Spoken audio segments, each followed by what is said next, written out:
Corona काल में राजधानी जयपुर समेत पूरे प्रदेश में विकास कार्यों की रफ्तार बेहद सुस्त हो गई है, तो कई विकास कार्य पूरी तरह ठप हो गए हैं। विकास परियोजनाओं में स्किल्ड लेबर की कमी और बिगड़ी अर्थव्यवस्था ने विकास कार्यों की रफ्तार को धीमा कर दिया है। कई जगह काम शुरू किए गए हैं, लेकिन स्किल्ड लेबर नहीं मिलने पर अनस्किल्ड लेबर से किसी तरह काम को पूरा करवाया जा रहा है। जयपुर में विकास कार्यों का जायजा लिया संवाददाता लवली वधवा ने। राजस्थान की राजधानी सहित पूरे प्रदेश भर के अंदर राजस्थान के अंदर चल रहे विकास कार्य फिलहाल कोरोना के कहर के चलते थम से गए हैं। विकास कार्यों की जिस तरह से रफ्तार चल रही थी, फिलहाल कोरोना के कहर ने उस रफ्तार को बेहद धीमा कर दिया है। कहीं कहीं पर विकास कार्य शुरू भी नहीं हो पाए हैं। आपको एक नजारा दिखाएंगे जयपुर की साइड का। ये एक एलिवेटेड की साइड है जहां पर कामकाज करने के लिए पहले कभी 300 मजदूर हुआ करते थे, लेकिन आज केवल 3 से 4 मजदूर हैं। पूरी की पूरी साइड सूनी पड़ी हुई है। आपको बता दें, राजस्थान के अंदर 10,000 करोड़ रुपए से ज्यादा के विकास के जो बड़े कार्य हैं वो चल रहे हैं। करीब करीब राजस्थान के हर बड़े और छोटे शहर के अंदर जो है 190 शहरों के अंदर छोटे बड़े विकास कार्य जो हैं वो यहां पर चल रहे हैं। लेकिन राजस्थान की राजधानी सहित प्रदेश भर के जो तमाम 33 जिले हैं वहां पर लेबर की जिस तरह से किल्लत है और जिस तरह से लेबर का जो काम होता है, बखूबी निभाने वाला जो काम होता है, क्योंकि मजदूर जो था प्रवासी मजदूर वो अपने अपने घर चला गया। ऐसे में आपको साइड का सूनापन नजर आ रहा होगा। यहाँ पर शटरिंग का काम अधूरा पड़ा हुआ है, बीच में छूट गया है। केवल और केवल जो अप्रशिक्षित जो लेबर है वो मिट्टी के लेवल करने का काम यहाँ पर कर रही है, क्योंकि इन कामों के लिए प्रशिक्षित लेबर की जो है, ट्रेंड लेबर की जो है, स्किल्ड लेबर की जो है वो जरूरत पड़ती है।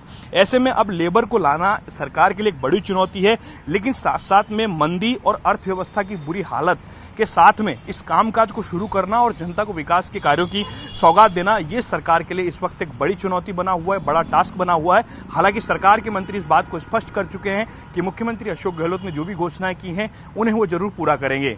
उम्मीद की जानी चाहिए कि विकास कार्य फिर से पटरी पर आएंगे ताकि मजदूरों को रोजगार मिले और आम जनता को विकास कार्यों से राहत। कैमरा पर्सन गणेश यादव के साथ लवली वधवा, न्यूज़ 18 राजस्थान, जयपुर। जोधपुर में कई प्रोजेक्ट्स कोरोना वायरस के चलते बंद हो गए हैं। यहाँ सबसे महत्वपूर्ण शहर के मुख्य नालों के निर्माण कार्य का था, जो कोरोना संक्रमण के चलते बंद हो गया। शहर में 3 प्रमुख नालों का निर्माण होना था। भैरव नाला, बासनी नाला और एयरफोर्स से जोजरी नदी में जोड़ने वाले नाले का निर्माण कार्य बंद हो गया। साथ ही शहर के रिंग रोड का काम भी बंद हो गया।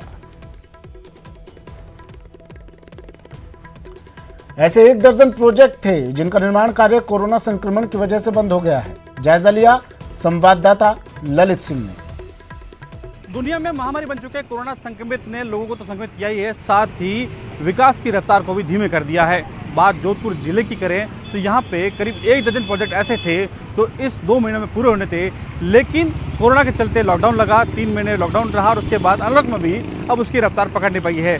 सबसे महत्वपूर्ण कार्यों की अगर बात करें तो महत्वपूर्ण कार्य है, इस शहर में हर मानसून के दौरान बारिश से बाढ़ के हालात बनते थे और यही कारण है कि यहाँ पे लगातार सीवरेज नालों के निर्माण की योजना बनी थी। तो केंद्र सरकार से पैसा मिला था, राज्य सरकार ने पैसा दिया था और शहर के 3 प्रमुख नालों का निर्माण होना था। शहर के 3 प्रमुख नालों से इस शहर का पानी बाहर जाना था, लेकिन कोरोना के चलते वो रफ्तार अब धीमी हो चुकी है और यही कारण है कि अब वापस इस काम शुरू हुआ है। आप देख सकते हैं कि ये जोधपुर शहर की हाटलाइन है, नई सड़क चौराहे से हाईकोर्ट रोड है और यहाँ पे हर बार बारिश में 3 से 4 फुट पानी भर जाता था, निकलना बहुत मुश्किल था। लेकिन अब इस नाले का निर्माण वापस शुरू हुआ है, लेकिन इस मानसून और ऐसी परिस्थितियों का सामना करना पड़ेगा। लेकिन साथ ही दूसरे कार्यों की बात करें तो शहर का रिंग रोड का जो प्रोजेक्ट है वो अब तक बंद पड़ा है, वो अब वापस रफ्तार पकड़ा है। साथ ही जो लिफ्ट कैनाल का DPR बनी थी वो बात करें, साथ ही शहर में जो एलिवेटेड रोड है उसकी DPR थी। ऐसे तमाम जो काम हैं वो इस कोरोना काल के चलते नहीं हो पाए, उनकी रफ्तार धीमी हो चुकी, काम बंद हो चुके थे। लेकिन अब 4 महीनों बाद वापस काम शुरू हुआ है और उम्मीद है कि बहुत ही जल्द ये विकास कार्य वापस गति पकड़ेंगे। सहयोगी शेर सिंह के साथ ललित सिंह, न्यूज़ 18 जोधपुर। चलिए, जोधपुर के बाद अब झीलों की नगरी उदयपुर का हाल देख लीजिए। उदयपुर में लॉकडाउन के दौरान स्मार्ट सिटी के कार्यों को ब्रेक लग गया था। ये कार्य अभी भी पूरी तरह से रफ्तार नहीं पकड़ सके हैं। हालांकि नगर निगम विकास कार्यों को गति देने की कोशिश कर रहा है, लेकिन अब कार्य तय समय से कई महीनों देरी से पूरे होंगे, जिससे लोगों की परेशानी भी बढ़ रही है। जानकारी दे रहे हैं संवाददाता कपिल शिवमाली।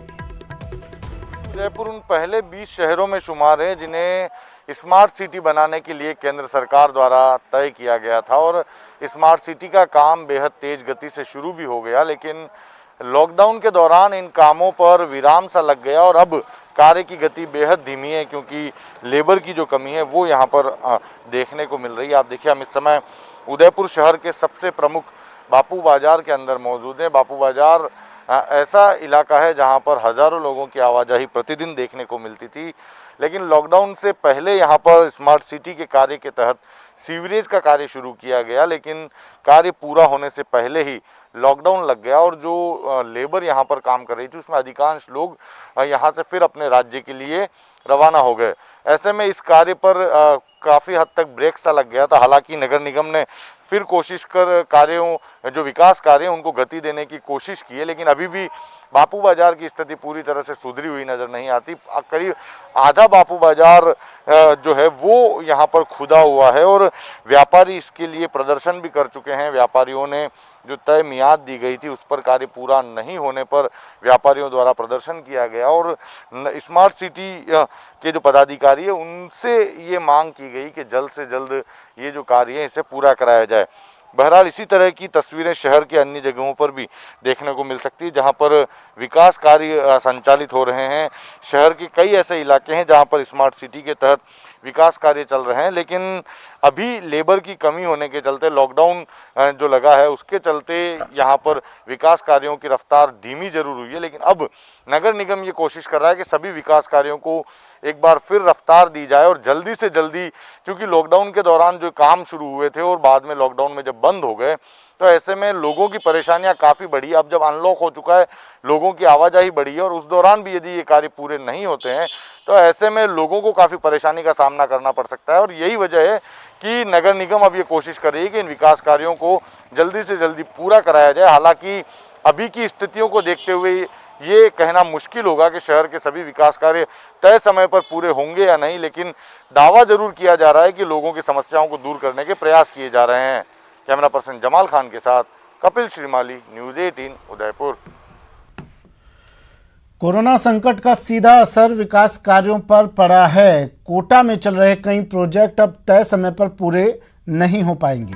फिलहाल कोटा में करीब 900 करोड़ के विकास प्रोजेक्ट चल रहे हैं। उन प्रोजेक्ट्स की रफ्तार पर कितना असर पड़ा है, जानकारी दे रहे हैं संवाददाता शाकिर अली। कहर अभी भी देश और दुनिया में जारी है और इसका सीधा सीधा असर तमाम चीज़ों पर पड़ रहा है। विकास कार्य भी उसकी जद में है और आप देख सकते हैं कोटा के एरोड्राम सर्किल का नज़ारा है। यहाँ पर अंडरपास का काम प्रस्तावित है और ये लगातार जो है लॉकडाउन के पहले से ये काम शुरू हो गया था, लेकिन लॉकडाउन के चलते काम में जो है कमी आई क्योंकि मजदूर यहाँ से चले गए। उसके बाद एक बार फिर से काम जरूर शुरू हुआ है, लेकिन जो प्रोजेक्ट है वो समय पर पूरा होगा या नहीं इस बात की अभी कोई गारंटी नहीं है। कोटा में करीब 900 करोड़ के प्रोजेक्ट इन दिनों चल रहे हैं, ये जिसमें फ्लाईओवर शामिल है, इसके अलावा अंडरपास शामिल है। इसके साथ साथ कई विकास कार्य जो है वो कोटा में हो रहे हैं। तमाम कार्य जो है वो उसमें अब तेजी जरूर देखी जा रही है, लेकिन जिस तरह से कोरोना ने विकास का रास्ता भी रोका वो साफ तौर पर इस पर भी उसका असर देखने को मिल रहा है, क्योंकि लॉकडाउन के चलते तमाम चीज़ें प्रभावित हुई, तमाम चीज़ें जो है उन पर विराम लगा। मजदूर तबका जो है वो अपने अपने क्षेत्रों में लौट गया। उसके बाद लोकल जो लेबर है उसकी मदद से जो है विकास कार्य करवाने वाली प्रोजेक्ट को पूरा करने वाली जो टीमें हैं उन्होंने लोकल मजदूरों की भी मदद ली और प्रोजेक्ट को जैसे तैसे अब शुरू किए गए हैं। और हालांकि यूडीएच मंत्री शांति धारीवाल इस शहर से ताल्लुक़ रखते हैं और लगातार जब भी कोटा आते हैं तो इन तमाम प्रोजेक्ट्स पर वो मॉनिटरिंग करते हैं, समीक्षा करते हैं, अधिकारियों के साथ मौके पर पहुंचते हैं और निर्देश दिए जाते हैं कि समय पर जो है गुणवत्ता के साथ काम पूरे हों। लेकिन कोरोना वायरस ने जिस तरह से विकास के रफ्तार को थामा है, विकास के रास्ते को रोका है, उसका असर कोटा के प्रोजेक्ट्स पर भी देखने को मिल रहा है। ये एरोड्राम जो चौराहा है कोटा का मुख्य चौराहा है और यहाँ से अंडरपास बनाया जा रहा है ताकि यातायात की सुगम व्यवस्था हो सके। इसके साथ साथ गुमानपुरा जो क्षेत्र है वहाँ पर भी फ्लाईओवर बनाया जा रहा है, गोबरिया बावड़ी क्षेत्र में भी फ्लाईओवर बनाया जा रहा है। इसके अलावा महाराव भीम सिंह अस्पताल के साथ साथ जेके लोन अस्पताल में भी निर्माण कार्य चल रहा है। उन तमाम कार्य क्योंकि लॉकडाउन से पहले शुरू हुए थे सब कार्य, कोरोना वायरस की एंट्री से पहले ये तमाम विकास के काम शुरू हुए थे और इन विकास के कामों की रफ्तार जो है वो रुक सी गई थी।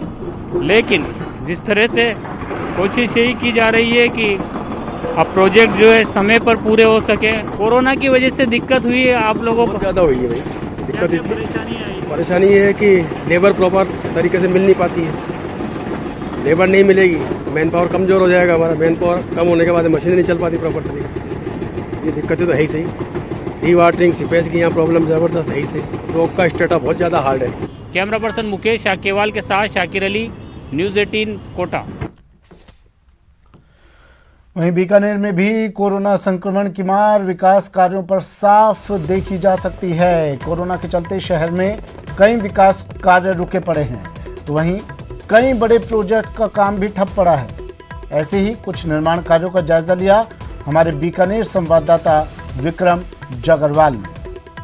कोरोना काल की महार बीकानेर के विकास कार्यों पर भी पड़ी है। हम इस समय खड़े हैं बीकानेर में जो एक शहीद स्मारक का निर्माण होना है। आप देख पा रहे हैं कि ये जो ऊर्जा मंत्री हैं डॉक्टर बीडी कल्ला और प्रभारी मंत्री सालेम मोहम्मद और जो उच्च शिक्षा मंत्री भंवर सिंह भाटी है, उन्होंने इसका जो है शुभारंभ किया था। लेकिन आप देखेंगे कि किस तरीके से जो है ये पूरा शहीद स्मारक है उसका काम रुका हुआ है और ये जो पिलर्स यहाँ बनने हैं या दीवारें जो बननी है वो पूरी तरह से काम रुका हुआ है। और यूआईटी की अगर बात करें हम या पीडब्ल्यूडी की बात करें या नगर निगम की बात करें तो सभी विभागों की स्थितियां क्रमशः यही है कि सब जगहों पर जो है वो लेबर की कमी के चलते काम पूरी तरह से ठप पड़ा है। और RUIDP की जो प्रोजेक्ट्स बीकानेर में चल रहे हैं, चाहे सीवरेज का प्रोजेक्ट हो या सीवरेज ट्रीटमेंट का, उनके काम भी कहीं ना कहीं कोरोना के चलते प्रभावित हुए हैं। बीकानेर शहर में पिछले दिनों IS की एक लिस्ट के कारण भी नगर निगम के सभी वार्डों के काम जो हैं, जो विकास कार्य उन वार्डों में होने थे, वही कहीं ना कहीं प्रभावित हुए हैं। और प्रत्येक वार्ड में 10 लाख रुपए के जो सड़क नाली और विकास के कार्य होने थे उन पर भी ब्रेक लग गया है। तो कुल मिलाकर ये कहा जा सकता है कि कोरोना में जो श्रमिकों का पलायन बीकानेर शहर से हुआ और श्रमिकों की जिस प्रकार से कमी हुई है, उससे निश्चित रूप से बीकानेर शहर के विकास कार्यों पर भी इसका प्रभाव साफ देखा जा सकता है। कैमरामैन धीरज जोशी के साथ विक्रम जागरवाल, न्यूज़ 18 बीकानेर। लवली वाधवा मेरे सहयोगी हमारे साथ जयपुर से जुड़ गए हैं। लवली, अब ये तस्वीरें तो देख ली हमने प्रदेश भर से, लेकिन सवाल सिर्फ एक यही जो हमारा भी है और तमाम प्रदेशवासियों का भी है कि आखिर ये प्रदेश विकास की राह पर कब सर पर दौड़ लगाएगा? आज देखिए बिल्कुल ये सवाल लाजमी भी उठता है, क्योंकि जिस तरह का समय पिछले 3 महीने के अंदर जो गुजरा है, पिछले बीते 3 महीने का जो समय गुजरा है, सरकार भी चाहती है कि कामकाज शुरू हो। सरकार के जो मंत्री हैं, नगरीय विकास मंत्री, उनसे हमारी बातचीत हुई। उनका ये कहना था कि हमने पूरी कोशिश हम लोग कर रहे हैं कि किसी भी तरह से फाइनेंशियल क्राइसिस जो है वो निकायों के अंदर और प्रोजेक्ट्स के अंदर नहीं आए। हालांकि सुखद खबर यह है राजस्थान के लिए कि अभी तक जितने प्रोजेक्ट चल रहे हैं, बड़े प्रोजेक्ट जो चल रहे हैं, वो विश्व बैंक की सहायता से या ADB की, एशियन बैंक डेवलपमेंट की सहायता से जो है वो यहाँ पर चल रहे हैं। बड़ी बात और अच्छी बात यह है ताकि फाइनेंशियल क्राइसिस की स्थिति यहां पर नहीं आएगी। कुछ ही छोटे प्रोजेक्ट जो निकाय के स्तर पे हो रहे हैं, जैसे जोधपुर JDA के कुछ प्रोजेक्ट हैं, जयपुर JDA के कुछ प्रोजेक्ट हैं, वो अपने स्तर पे चल रहे, तो सरकार उनको भी पटरी पर लाने में जुटी हुई है। सबसे बड़ी बात ये मजदूर कब लौटेगा, क्योंकि बिना स्किल्ड लेबर के ये काम पूरे नहीं हो सकते। यहाँ पर स्किल्ड लेबर की जरूरत है और राजस्थान के शहरों के अंदर स्किल्ड लेबर इतनी बहुत मात्रा में नहीं है, क्योंकि बिहार, उत्तर प्रदेश और मध्य प्रदेश से जो हमारे मजदूर भाई काम करने के लिए आते हैं, उनकी सहायता के बिना ये गगनचुंबी इमारतें, ये सड़क, ये पुलियां, ये स्मार्ट सिटी के काम, ये पेयजल के काम, ये बिजली व्यवस्थाओं के जो तार अंडरग्राउंड के काम है, ये करने के लिए टेक्निकल वर्क्स के लिए स्किल्ड लेबर की आवश्यकता होती है। हालांकि राजस्थान सरकार के जो UDH मंत्री, उनका ये कहना है कि हमने स्किल्ड लेबर को चयन करने के लिए, रजिस्ट्रेशन करने के लिए पोर्टल्स बनाए हैं, तरह तरह के और भी काम कर रहे हैं। लेकिन उन्होंने ये बात से भी इनकार नहीं किया कि स्किल्ड लेबर या किसी लेबर को हम लोग उठा करके नहीं ला सकते, वो लोग आएंगे अपने मर्जी से ही, काम अपनी मर्जी से ही करेंगे। लेकिन हमारी कोशिशें लगातार जारी है कि कामकाज जो है फिर से रफ्तार पकड़े, पटरी पर आए। हालांकि समय लगेगा सुमित, और सबसे बड़ी और अहम बात यह है कि ये विकास के जो काम है ये पूरे हो जाएंगे, बहुत बड़ी बात होगी, सरकार के लिए बड़ा चैलेंज होगा। लेकिन जो नए विकास के कार्य हैं उसकी अगर उम्मीद लगा के बैठी हो जनता, तो फिलहाल जनता ये भूल जाए कि नए विकास के कार्य नहीं आने वाले। क्यों? क्योंकि जो आने वाला बजट होगा वो किस तरह का, क्योंकि एमएलए जो फंड्स है, जो विधायक कोष का पैसा है या सांसद कोष का पैसा है, वो सरकार ने एक्वायर कर लिया है। कोविड-19 की वजह से, कोविड-19 के बचाव कार्यों में पैसा काम आ रहा है। ऐसे में ये साल जो है ये कह सकते हैं कि जीवन बचाने का साल है और तमाम तरह की चीजों का साल है। लेकिन फिर भी सरकार कोशिश करे कि जो डेवलपमेंट के जो कामकाज है, जो सड़क पर चल रहे थे, उन्हें चालू किया जाए। जी बिल्कुल बिल्कुल, शुक्रिया लवली तमाम जानकारी के लिए। तो मरोधरा में विकास फिलहाल लॉक्ड है और ये लॉक अनलॉक एक न एक दिन होगा, जल्द होगा। और अब बात रफ्तार के कहर की। आज उदयपुर में बेकाबू ट्रेलर खाई में गिर गया। वहीं जयपुर में एक बाइक ट्रक की चपेट में आ गई। ये दो तस्वीरें बयां करती रफ्तार के कहर को।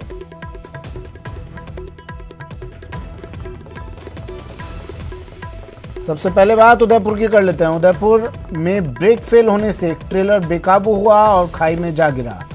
इस हादसे में हालांकि ड्राइवर और खलासी ने कूदकर अपनी जान बचा ली है।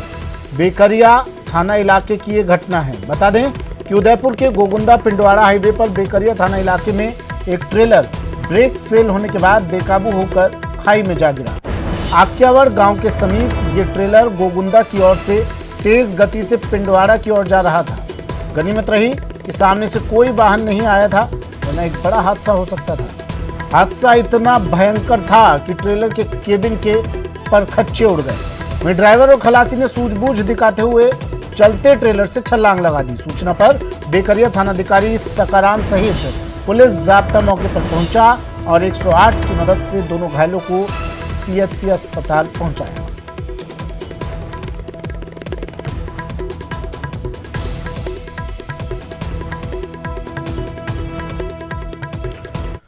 और जयपुर से बड़ी खबर आ रही है, जहां एक ट्रक ने बाइक सवार को टक्कर मार दी। सड़क हादसा जयपुर में ट्रक ने मारी बाइक सवार को टक्कर। VKI 12 नंबर पर मस्जिद के पास की घटना है। गंभीर रूप से बाइक सवार घायल हो गया है, जिसका नाम सुरेश बताया जा रहा है। घायल को अस्पताल में भर्ती करवा दिया गया है, जहां उसका इलाज जारी है। ट्रक चालक हादसे के बाद मौके से फरार हो गया। दुर्घटना थाना वेस्ट पुलिस अब पूरे मामले की जांच कर रही है।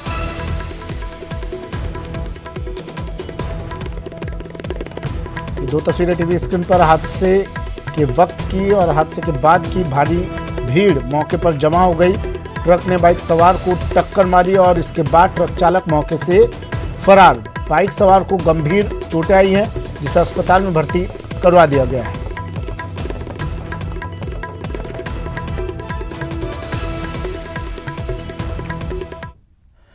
डूंगरपुर पुलिस को अवैध शराब की तस्करी के खिलाफ बड़ी कामयाबी मिली है। पुलिस ने नेशनल हाईवे 8 के मोतली मोड़ पर एक कंटेनर से करीब 15 लाख रुपए की अवैध शराब बरामद की है। हरियाणा में बनी शराब की खेप गुजरात भेजी जा रही थी। पुलिस ने कंटेनर से 201 कार्टन शराब जब्त की, जिसकी बाजार में कीमत 15 लाख रुपए बताई जा रही है। पुलिस ने ड्राइवर को मामला दर्ज कर पुलिस ने हिरासत में ले लिया है और जांच शुरू कर दी है। देर रात्रि को डीएसटी टीम और सदर थाना पुलिस टीम ने जो है मोतली मोड़ पर नाकाबंदी के दौरान एक कंटेनर को रोका और तलाशी ली, तो उसके अंदर जो है 201 कार्टून अंग्रेजी शराब हरियाणा निर्मित जो है गुजरात की तरफ जाते हुए रोका और वाहन चालक कृष्ण कुमार को डिटेन किया गया और थाने पर लाकर कार्रवाई की जा रही है। वरिष्ठ अध्यापक भर्ती परीक्षा 2018 में भूतपूर्व सैनिक कोटे से शामिल हुए अभ्यर्थियों ने आज राजस्थान लोक सेवा आयोग कार्यालय के बाहर हंगामा किया। अभ्यर्थियों ने इस दौरान उनके वर्ग का परिणाम जारी करने की मांग को लेकर जमकर प्रदर्शन किया। वहीं अभ्यर्थियों ने आयोग अध्यक्ष को ज्ञापन सौंपकर अपनी मांग दोहराई।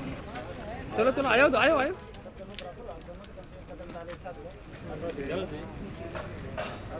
भूतपूर्व सैनिकों का जो मामला जो माननीय उच्च न्यायालय में जो पेंडिंग था ना सर, इसको 1 जुलाई 2020 को माननीय उच्च न्यायालय ने क्लियर कर दिया।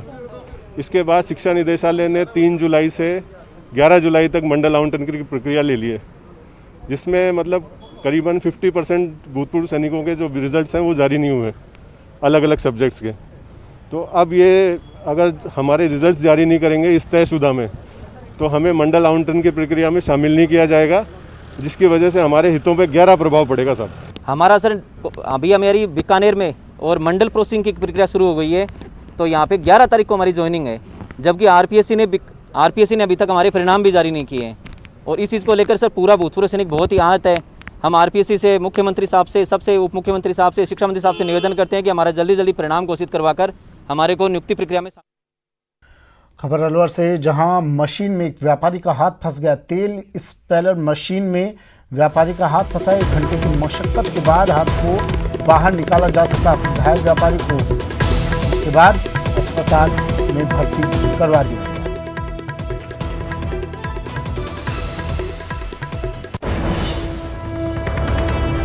तस्वीरें भी आपको टीवी स्क्रीन पर दिखा रहे हैं। तेल स्पेलर मशीन है जिसमें इस व्यापारी का हाथ फंस गया। बड़ी मुश्किल से, काफ़ी मशक्क़त के बाद व्यापारी के हाथ को इस मशीन से बाहर निकाला गया और जख्मी हालत में व्यापारी को तुरंत अस्पताल में भर्ती करवा दिया गया है। अलवर से खबर है, मशीन में, तेल स्पेलर मशीन में एक व्यापारी का हाथ फंस गया।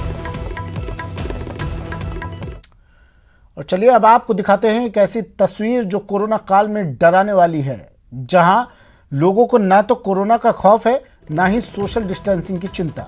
लोगों की लापरवाही की यह तस्वीर भरतपुर की है। बैंकों में सुबह से ही लोगों की भीड़ बढ़ जाती है और सोशल डिस्टेंसिंग की सबसे ज्यादा धज्जियां उड़ती हैं। बैंकों में प्रवेश करने से पहले थर्मल स्कैनिंग और नामपत्र लिखने के आदेश हैं, लेकिन बैंकों द्वारा सरकार की गाइडलाइन का पालन नहीं किया जा रहा है। बैंक के कर्मचारी, अधिकारी इस और कोई ध्यान नहीं देते हैं। एक और, जहां भरतपुर में जिला प्रशासन लोगों को जागरूक करने में लगा है, वहीं दूसरी ओर ऐसी तस्वीर सामने आ रही है जो वाकई डराने वाली है।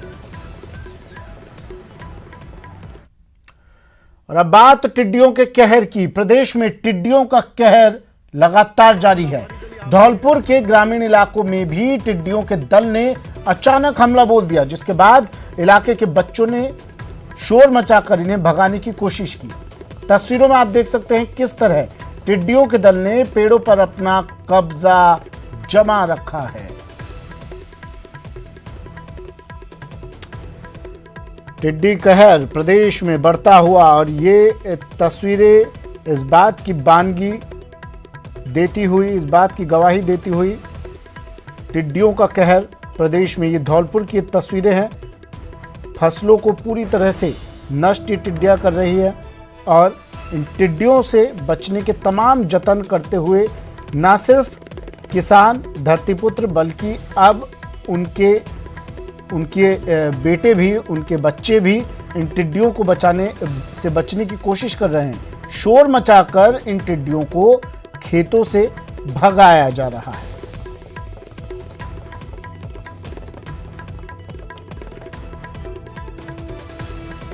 फिलहाल इस बुलेटिन में इतना ही। न्यूज़ 18 राजस्थान की खबरों को देखने के लिए आप विजिट कर सकते हैं हमारी वेबसाइट news18rajasthan.com पर। दीजिए इजाजत, नमस्कार।